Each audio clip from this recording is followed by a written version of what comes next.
Dealing room check कर लिए थे। गुड आफ्टरनून, कौन से स्टॉक्स पर डीलर्स की नज़र? Good afternoon. दो स्टॉक्स जो आज डीलर्स फोकस कर रहे हैं उनमें आरईसी है। ये स्टॉक में डीलर्स बीटीएसटी की एडवाइस दे रहे हैं और कहीं ना कहीं जो एफएनओ ट्रेंड्स और एचएनआई की खरीदारी हो रही है एनबीएफसीज में, पीएसयू स्टॉक्स में, वहाँ आरईसी का नाम आ रहा है और जहाँ डीलर्स को लगता है जैन सीरीज में 545 तक के लेवल्स भी आ सकते हैं। इसके अलावा जनवरी सीरीज़ के लिए स्पेसिफिकली बायोकॉन डीलर्स रेकमेंड कर रहे हैं 370 380 तक के टारगेट्स के लिए, और यहाँ काफ़ी सारे डोमेस्टिक फंड्स खरीदारी कर रहे हैं, जिसके चलते डीलर्स को लगता है कि जनवरी सीरीज़ में शायद स्टॉक्स में थोड़ा बहुत एक्शन देखने को मिले। ओके, आरईसी और बायोकॉन ये दो स्टॉक्स जिन पर डीलर्स की नज़र रहेगी। यहाँ पर कुछ स्टॉक्स फोकस में। मीनवाइल निफ्टी ग्रीन में आया 21 पॉइंट, मिड कैप ग्रीन में 93 पॉइंट्स। बैंक निफ्टी भी कोशिश कर रहा है लेकिन थोड़ी दिक्कत है। मीनवाइल एशियन पेंट्स बिल्कुल रिकवरी करने को तैयार नहीं है स्टॉक। फिर फ्रेश 52 वीक लो यहाँ पर आज 2257। और आज सुबह गाबा सर बात हो रही थी हमारी, जब साइन दिख रहे थे कि फिर वीकनेस आ रही है। कहाँ तक के टारगेट लगते हैं अब इस स्विंग में एशियन पेंट्स में? नियर टर्म हमने पिछले हफ्ते में बात की थी, एशियन पेंट का जो टारगेट है नियर टर्म में 2000 है। वो एक साइकोलॉजिकल सपोर्ट है। क्या वो रुकेगा वहां पर? डाउटफुल। वहां पर एक सपोर्ट की जगह बन जाती है। अगर वहां पर नहीं रुकता है तो शायद हो सकता है 1900 भी देखे, लेकिन 2000 का एक लॉजिकल टेक्निकल टारगेट रखकर शॉर्ट कर सकते हैं अब भी एशियन पेंट्स। 2275 का 2000 के टारगेट के लिए भी शॉर्ट कर सकते हैं। एक बार अंबर एंटरप्राइजेस देखते हैं। यहाँ पर अच्छे मूव्स आ रहे हैं स्टॉक में, करीब करीब 9% का मूव यहाँ पर इस समय आपको दिखाई देगा अंबर एंटरप्राइजेस में। इसको हाँ, ये देखिए, ये इस समय स्टॉक में मूव, तो शानदार मूव यहाँ पर इस समय अंबर एंटरप्राइजेस। ट्यूसडे वाला ट्रेड दोबारा से रिपीट होता हुआ दिखाई दिया है। एक स्टॉक जिसने इनफैक्ट निफ्टी बैंक की में जान भरी है वो स्टेट बैंक ऑफ इंडिया है। सुबह में तेजी में था, फिर बिकवाली में आया और आखिरी आधे घंटे में यहाँ पर करीब करीब आधे % का एक मूव देखने को मिल रहा है। तो जो हम उम्मीद कर रहे थे एचडीएफसी करेगा वो एसबीआई ने कर दिया है। ये ट्रेड सचिदानंद क्या कैरी करेंगे आप, या फिर यहाँ पर शायद कल के लिए कुछ मौके दिख रहे हैं क्या? अच्छा, सचिन है नहीं, मानस आप ही बताइए। तो स्टेट बैंक ऑफ इंडिया की जहां तक बात है, आई थिंक यहाँ पर अभी वेट करना बेहतर है। फ्रेश खरीदारी नहीं करनी चाहिए। अगर आपने लॉन्ग पोजीशन बना ली है तो आपको स्टॉप लॉस 804 के नीचे डेफिनेटली लगाना चाहिए, और फ्रेश खरीदारी तभी करेंगे जब स्टॉक 830 रुपए 830 के ऊपर निकलेगा। उससे पहले कोई खास मूव की उम्मीद नहीं करते हैं। ओके, चलिए कुछ और स्टॉक्स देखते हैं एक बार। ज़रा यहाँ पर थोड़ा सा मूव इस समय आपको दिखाई देगा इंडिविजुअल स्टॉक्स में। अगर आप नोट करें तो अदानी पोर्ट्स में डे हाई पर आया ये स्टॉक, अब करीब करीब 5.5% ऊपर इस समय। शानदार मोमेंटम इनफैक्ट अदानी पोर्ट्स में। मानस, अदानी पोर्ट्स, अदानी ग्रुप स्टॉक्स में एक यही स्टॉक है जिसने इस साल आउट परफॉर्म किया। इनफैक्ट ईयर टू डेट 22% के मूव रहे हैं अदानी पोर्ट्स में, और एक ऐसा स्टॉक जो एक्चुअली अगर आप देखें तो इवन इतनी वीक एनवायरनमेंट में भी आउट परफॉर्म कर पाया है। कोई व्यू स्टॉक पर? देखिए, पिछले 4 दिनों से अगर आप देखिए तो अदानी पोर्ट ने जो लोअर बैंड है, जो सपोर्ट 1175 के आसपास है, उसको ब्रीच नहीं किया था। आज रिकवरी में 10 और 20 डे मूविंग एवरेज को रिगेन किया। वहां पर काफी बेहतर वॉल्यूम देखने को मिले हैं। मेरे ख्याल से स्टॉक बिल्कुल तैयार है अपने 200 डे मूविंग एवरेज जो कि 1300 रुपए है, उसको टेस्ट करने के लिए। अभी भी खरीदारी करने की राय रहेगी। करंट लेवल्स पे अगर आप खरीदारी कर रहे हैं तो आपको 1214 का स्टॉप लॉस लगाना है। डिस्क्लोजर है कि हमने ये रिकमेंडेशन हमने अपने क्लाइंट्स को भी दिया हुआ है। ओके, मीनवाइल गाबा सर की भी पिक थी ये शो की शुरुआत में, और गाबा सर का एक्चुअली टारगेट हिट हुआ है यहाँ पर। गाबा सर, टारगेट हिट हुआ, आपका पैसा घर लेके जाना है या फिर कैरी करना है? एक्चुअली आज के दिन तो, आज एक्सपायरी डे, आज तो घर ले जाना चाहिए। कल एक फ्रेश, एब्सोल्युटली आज तो घर लेना चाहिए। जो होगा होगा, लेकिन आज पैसा ले जाइए। टारगेट हिट, पैसा लेके जाइए घर, स्टैंप लगा दीजिए इस पर जरा, बुक प्रॉफिट की और टारगेट हिट की दोनों, क्योंकि होता क्या है ना, वरना कोई इसका स्क्रीनशॉट लगा के कह देगा कि ये क्या ट्रेड दिए। तो टारगेट हिट और बुक प्रॉफिट ये ज़रूरी है इस समय। चलिए अब एक काम करते हैं, श्रेया भी जुड़ गई हैं एक मार्केट का पंचनामा की टीज़ को लेकर। हालांकि आज थोड़ा डाउट है कि कितने लोग जुड़ेंगे हमारे साथ, क्योंकि काफ़ी लोग तो छुट्टी पर होंगे। लेकिन श्रेया, गुड आफ्टरनून, क्वेश्चंस आए क्या आज? सर डाउट आपका बिल्कुल गलत है, क्योंकि लोग इंतज़ार करते हैं बेसब्री से शो का। जी बिल्कुल सवाल आए हैं, और जैसा कि मैं चर्चा भी सुन रही थी मनीष जी के साथ, आप एफएमसीजी सेक्टर को लेकर बातचीत कर रहे थे। आज भी ये सेक्टर लाल निशान पर ही कामकाज करता हुआ और क्लोजिंग में वही दिखाएगा। यूबीएल पर सवाल है सर, क्या करना चाहिए? इसमें भी आज गिरावट 1.5% के करीब। यूबीएल पर क्या करना चाहिए तो वीरू से पूछेंगे। मतलब स्टॉक पे क्या करना चाहिए या इनके प्रोडक्ट के साथ। लेकिन खैर स्टॉक पर तो मेरा व्यू यही है कि ये एक बहुत अच्छी तेज़ी में है श्रेया, ये और यूनाइटेड स्पिरिट्स दोनों। और अगर आपके पास है और अगर आपने काफ़ी लंबी पेन झेली है तो अब इसमें बने रहें, आपको कोई दिक्कत नहीं। अभी तो इन स्टॉक्स ने चलना शुरू किया है और मेरा ये मानना है कि 2025 इन दोनों स्टॉक्स के लिए, यूनाइटेड स्पिरिट्स और यूनाइटेड ब्रूअरीज के लिए काफ़ी अच्छा रहने वाला है। ये मेरा व्यू होगा इस पर। तो ये तो अच्छा व्यू है सर, लेकिन कुछ और स्टॉक्स पे भी सवाल हैं। आज एसबीआई लाइफ में तेज़ी देखने को मिल रही है, श्रीराम फाइनेंशियल जैसे स्टॉक्स भी तेज़ हैं।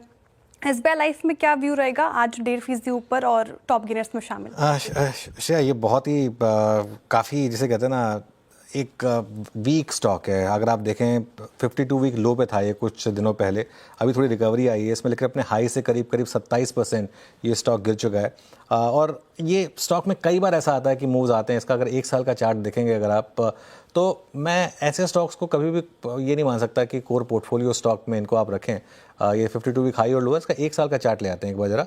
चार्ट में ज़्यादा अच्छे से पिक्चर क्लियर होती है कि कोई स्टॉक पोर्टफोलियो वाला स्टॉक है या नहीं है, तो उससे आपको ज़्यादा अच्छे से क्लियर होगा। ये देखिए, ये जो ऐसे स्टॉक्स होते हैं ना, इसमें मतलब अब इसमें टाइमिंग मैटर करती है। अगर आपने 1300 पे ले लिया बहुत अच्छी बात है, अगर आपने 1900 पे ले लिया तो आप फंस गए। तो ये उस तरीके के स्टॉक्स हैं जिनको आप कोर पोर्टफोलियो का हिस्सा नहीं रख सकते। बीच बीच में इसमें मूव्स आते रहेंगे इस तरीके के, जैसा इस बार आया। लेकिन इससे ज़्यादा खैर इसमें मुझे लगता नहीं कोई व्यू होगा। चलिए बाकी के सवाल 335 पर जब श्रेया और मैं जुड़ेंगे आपके साथ हमारे सोशल मीडिया प्लेटफॉर्म्स पर मार्केट का पंचनामा में, तब डिस्कस होंगे। फ़िलहाल कुछ और स्टॉक्स पर नज़र डालते हैं और देखते हैं कहाँ इस समय अच्छे मूव्स आ रहे हैं। एक बार बजाज ऑटो का चार्ट देखते हैं। काफ़ी समय के बाद इस स्टॉक में थोड़ी रौनक लौटती नज़र आ रही है। मानस कोई व्यू इस पर बजाज ऑटो पर? ये बजाज ऑटो का जहां तक सवाल है, आई थिंक वेट करना बेहतर है, क्योंकि ये सही है कि पिछले 2 दिनों में गिरावट रुकी है, लेकिन अभी भी कोई इंपॉर्टेंट रेजिस्टेंस स्टॉक ने ब्रीच नहीं किया है। मेरे ख्याल से जब तक 9000 के नीचे ट्रेड करता रहे तब तक यहाँ पर कॉशियस रहना चाहिए। 9000 9050 के ऊपर निकलेगा तब आप खरीदारी करने का सोच सकते हैं। उस केस में आपको शायद 9350 जहां पर 200 मूविंग एवरेज है वो लेवल्स टेस्ट होते हुए दिख सकते हैं, बट अभी के लिए आई थिंक वेट करना बेहतर है। बजाज ऑटो में थोड़ा सा रुक कर चले, लेकिन एक और ट्रेड जो थोड़ा सा इंटरेस्टिंग लग रहा है, जाते जाते ही सही, बीईएल में भी चमक बढ़ने लगी है। इस पर अगर हो सके तो अमित जी एक बार फटाफट से नजर डालिए। जी इनफैक्ट मैम बीएल काफी अच्छे पॉइंट से एक रिवर्सल दे रहा। मॉर्निंग में 10 बजे के शो में इसमें बाय कॉल भी दिया था। एक गुड रिस्क रिवॉर्ड जोन से टर्न कर रहा था। एक कॉन्ट्रा ट्रेड हो सकता है for targets of 305, stop loss रखेंगे 292 का। बीएल में अच्छे मूव्स आ रहे हैं इस समय।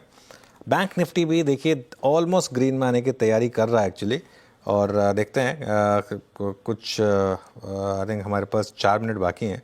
अगर 4 मिनट में और थोड़ा सा इसको कहीं से एनर्जी मिली और ये आ गया अगर ग्रीन में, इसको सपोर्ट कर रहा है इस समय आईसीआईसीआई बैंक का। एक बार आईसीआईसीआई बैंक का इंट्राडे चार्ट देखते हैं।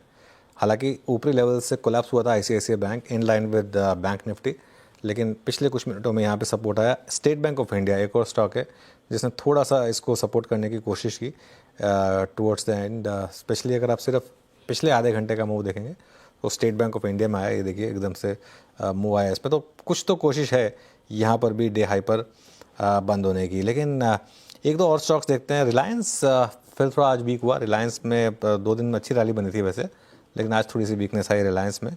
और उसके अलावा आईटीसी में थोड़ा सा सेलिंग प्रेशर आया इस समय। आईटीसी पर एक चार्ट चेक लेते हैं, उसके बाद शो को समेटेंगे। अमित जी आप देखिए आईटीसी का चार्ट, क्या वो डीमर्जर वाली वो जो रैली थी बस अब वो फिजल आउट हो रही है यहाँ पर? अनुज जी अगर आईटीसी का चार्ट देखें तो कल ही इसने अपना 50 डे मूविंग एवरेज एक कंसोलिडेशन के बाद क्रॉस किया था। तो आज के सत्र में जो थोड़ा सा हल्का सा इसमें डाउन मूव है 0.5% का, उसे हम एक रेस्ट मानेंगे। ऐसा दिख के भी लगता नहीं है कि जब तक 468 के लेवल्स इंटैक्ट है, मेरे ख्याल से ट्रेंड इंटैक्ट है। एक आध दिन रेस्ट करके मेरे ख्याल से ये उसमें फिर एक मूव आना शुरू होगा for targets of 485 and 490। Okay, तो ये फिलहाल अभी भी सेल जोन में नहीं आया है, एक ब्रीदर लिया है, लेकिन तेजी की तरफ बढ़ सकता है ये counter. 2 minutes to go to the close. Nifty आपके सामने आ जाएगा 25.2 पर। मिड कैप इंडेक्स ने पूरी तरह से रिवर्सल दिखाया पॉजिटिव टेरिटरी में। थोड़ा सा अगर और जोर लगता तो शायद निफ्टी बैंक भी अपनी पॉजिटिव में क्लोज की कसर पूरी कर लेता। अनुज 10-11 पॉइंट ही नीचे। हाँ, थोड़ा सा नीचे रह गया था। खैर एनीवे फिर भी ओवरऑल ठीक है, मार्केट रेंज में है। एक एक्सपायरी डे प्ले आउट हुआ आज। निफ्टी 23,752 पर देखिए गया था 23,850 तक, लेकिन वहाँ टिक नहीं पाया। इसका मतलब क्या हुआ, series to date market 150 point के लॉसेस के साथ बंद हुआ। निफ्टी आईटी हल्का सा ग्रीन में था, निफ्टी बैंक हल्का सा रेड में था। मिड कैप 0.2% के करीब ऊपर था आज की ट्रेड में। स्मॉल कैप आएगा आपकी स्क्रीन पर, वो भी दिखा देते हैं इंडेक्स एक बार। एडवांस डिक्लाइन देखिए 990 एडवांसिंग स्टॉक्स, 1442 के करीब डिक्लाइनिंग स्टॉक्स थे यहाँ पर। अब एक बार सेक्टोरल हीट में आप देख लेते हैं और उसके बाद फिर निफ्टी की ट्रेड्स पर चलेंगे। अच्छा, सेक्टर्स में आज क्लियरली फार्मा स्टैंड आउट कर रहा था। इस साल का सबसे मजबूत इंडेक्स जाते जाते भी मजबूती दिखा रहा है, 0.7% ऊपर। ऑटो इंडेक्स में करीब करीब 1% की रैली थी। इसके अलावा क्या चला, पीएसयू बैंक इंडेक्स और पीएसयू इंडेक्स थोड़ा चले, बाकी सब फ्लैट था इंडेक्स के हिसाब से। और एक सेक्टर जहां मंदी थी वो था एफएमसीजी। ये एशियन पेंट्स का और आईटीसी का इम्पैक्ट था क्लियरली यहाँ पर, लेकिन ये करीब करीब 0.4% नीचे था। चलिए अब निफ्टी का हीट मैप देख लेते हैं, आज कहाँ तेज़ी रही कहाँ मंदी रही।